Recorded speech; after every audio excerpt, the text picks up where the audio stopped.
Hi, I'm Joe Saunders with Miniature Landscape Hobbies, and in this episode we're going to work to prepare for the new Flames of War release, Late War Leviathans.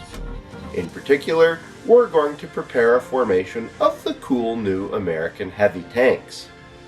Let's get to it.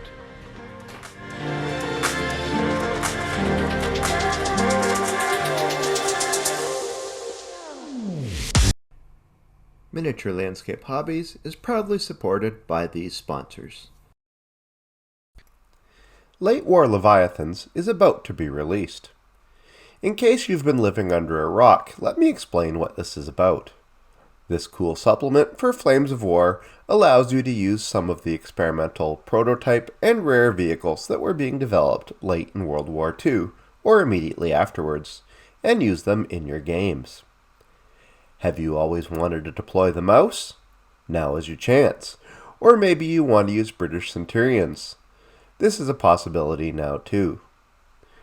These models are primarily from the Clash of Steel range, which you can use interchangeably with the other 15mm Battlefront and GF9 miniature systems.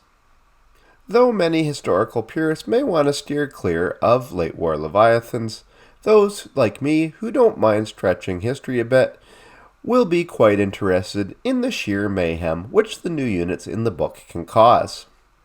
But with the release of any new supplement comes the hard part, preparation.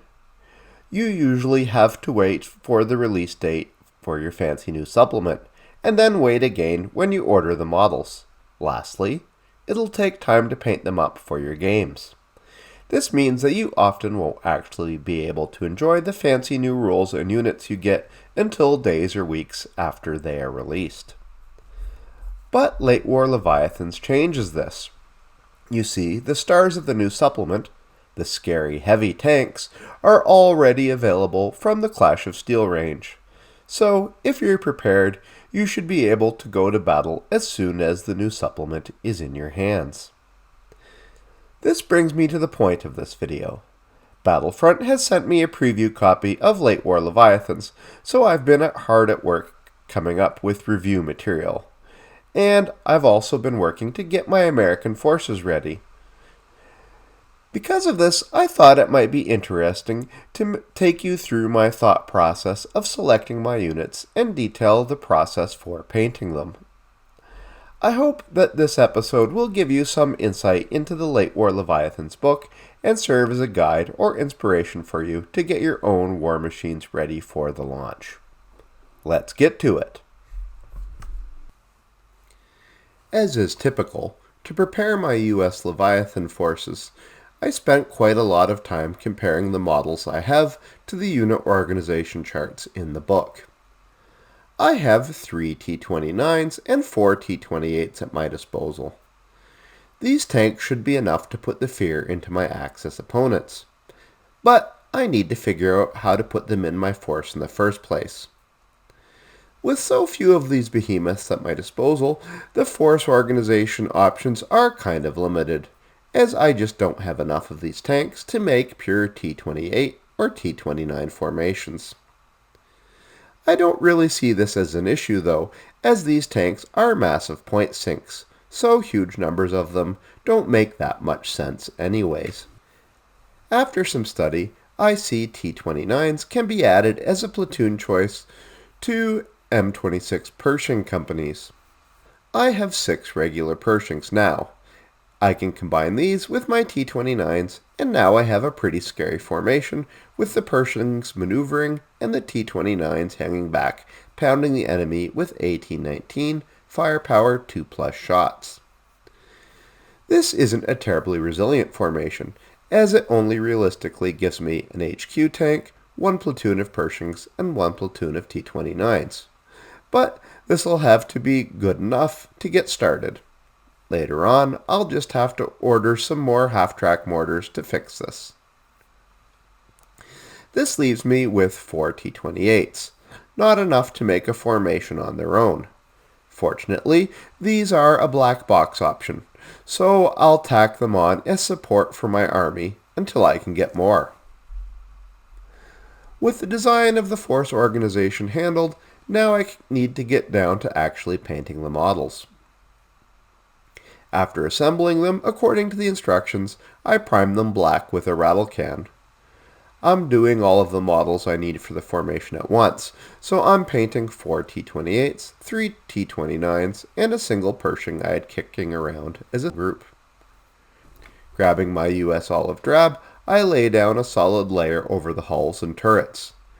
I try to steer clear of the tracks or anywhere that's not going to be green. This is followed up by US dark green.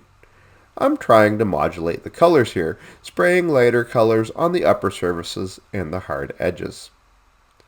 Next up is US light green, sprayed on the surfaces that should be collecting sunlight directly.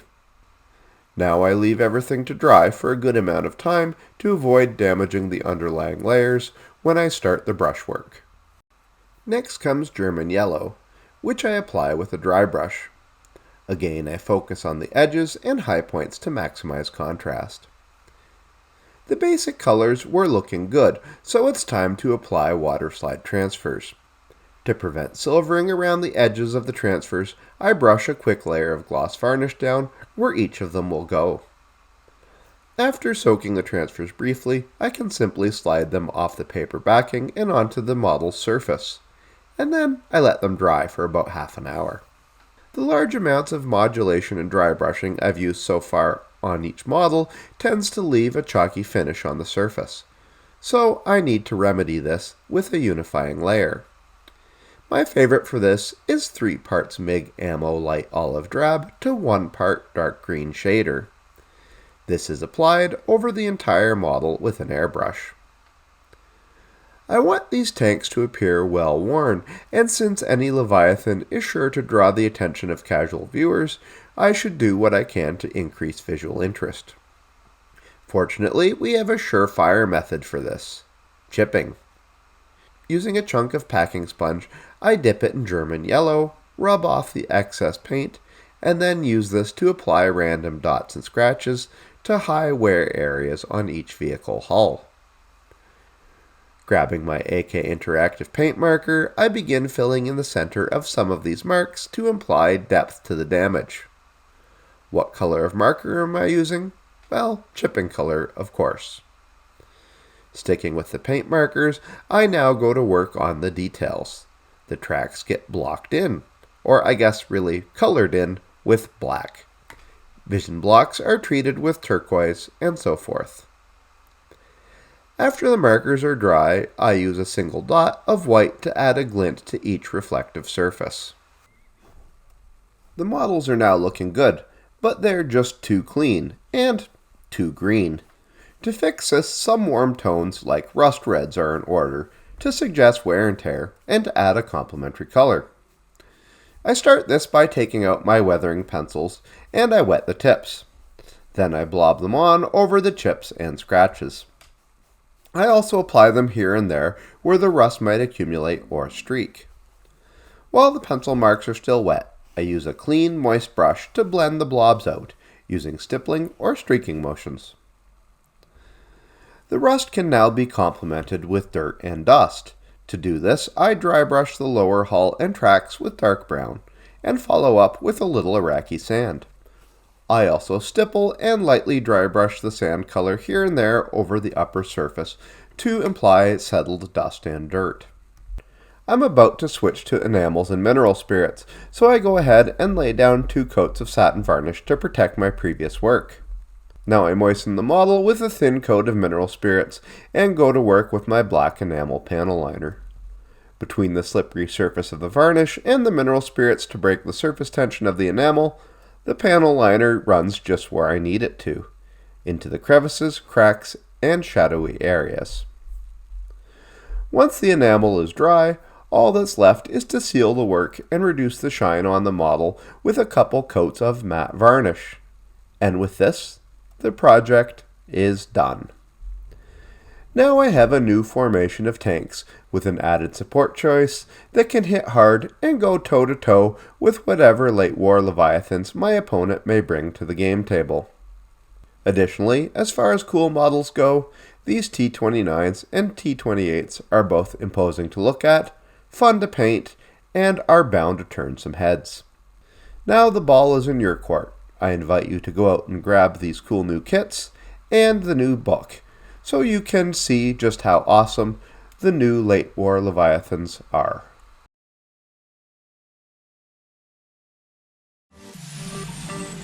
If you'd like to learn about painting Axis vehicles, please watch this video, or consider watching this other video instead. Thanks for watching. Please remember to like, comment, and subscribe, but most importantly, remember to keep building life in miniature.